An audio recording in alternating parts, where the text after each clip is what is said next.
Now, a web television series has been dividing fans and critics alike for the way it's handling kingpin Pablo Escobar's life. Much criticism has been directed at those involved in the production for glorifying such lifestyle. But fans argue Narcos does nothing but accurately tell the rise and fall of a historic figure. Here's our feature on the show that everyone's been talking about.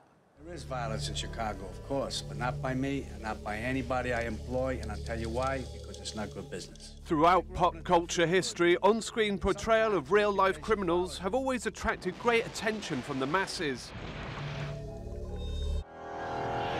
One such show that is currently causing quite a buzz all around the world is Netflix's latest offering, Narcos, which tells the dealings of Colombian drug lord Pablo Escobar. Yo soy Pablo Emilio Escobar Gaviria. Haciendo negocios, así que pues fresco. Ustedes eligen plata o plomo.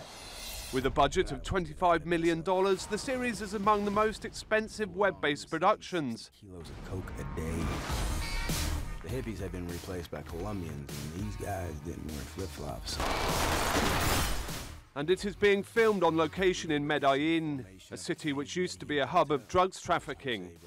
Netflix doesn't usually reveal viewer numbers, but some reports has it that Narcos draws at least 27 million viewers per season.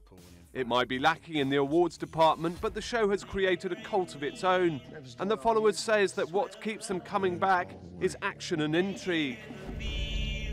But on the opposite end, there are those who express concern over negative representation of South Americans.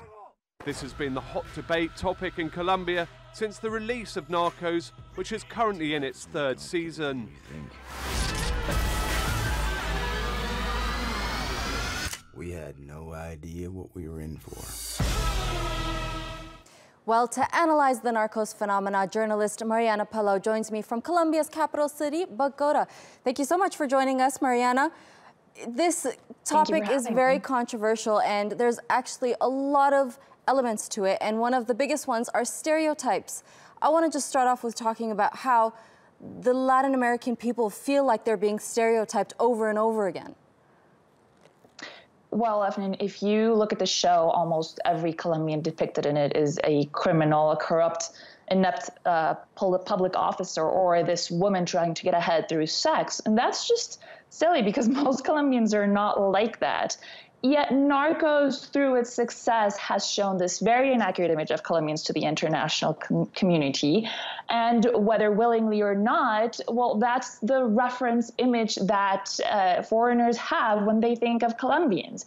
And you'll hear a lot of frustration, for example, from Colombians who often travel abroad because they find so many people who jokingly bring up an obsession, the fact that they're related to cocaine or to drug lords, and they just fail to see that there's a very bitter feeling that's left over from the era cartel. Narcos isn't just helping to create a case of sensitivity around that feeling. There is a tweet that I came across from Carolina Urego, who totally agrees with you, and she says, I quote, "Totally get you, it happens everywhere, and Narcos on Netflix is not helping to erase those stereotypes." So it seems like a lot of people feel the same way about this whole situation. Yes, absolutely. And it's been really hard for Colombians to fight that image that we're so famous for abroad of drug lords. Pablo Escobar is the most notorious Colombian figure out there. And now that he's gone, now that Colombia is trying to, walk into this era of peace, it's been really hard to fight that negative image that we've seen has been perpetuated abroad. Speaking about negative impact, do you think that this whole Pablo Escobar era and depicting it with web streamings like Narcos affects young people to follow the wrong path or whatnot? Well, yes, Colombians, I think, are worried about that. And they see proof of that in, for example, the fashion sense that you see amongst young people, where they try to emulate drug lords with their expensive clothing, their golden chains. And you see girls as young as 15 with boob implants, for example. And this probably isn't just because of Narcos, right? There's local telenovelas that have contributed to this notion as well.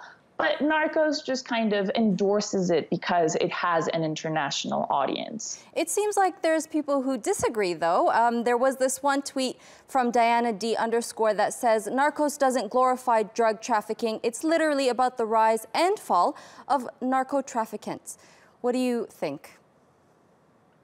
I definitely think that it is about the rise and fall of narco trafficking, but by failing to portray a different aspect of Colombians, by portraying Colombians as always being criminals or related to drug lords, then it's failing to show that positive side of Colombia and the damage that the cartel era had over Colombian society as a whole. I think it's a very American-centric way of telling that story. And in that sense, it fails to correctly show the impact and the harm that it did in our society. Well, one of the executive producers of Narcos says that they understand that there's a lot of drug trade that's being implemented into the show, but their culture, music, and arts of Colombia is also a part of Narcos. So do you think there's some controversy there? They're, you know, putting out a different message but saying something else behind the cameras? Yeah, I mean, I think if there is any music or culture shown in that show, it's opaqued by all the violence that you see in it and by this portrayal of Colombians that we've been talking about. I think maybe this producer just said this because in the end, Netflix is his employer, and they don't really want to upset their employer. Definitely doesn't really reflect the general Colombian feeling, where we just feel like Narcos is a very irresponsible way of portraying this story that had such a big impact in Colombia. Well, I'm sure that Colombia is much more than drug trafficking. It has an amazing culture, and the people are amazing indeed. It was great having you on our show today. Thank you so much, Mariana.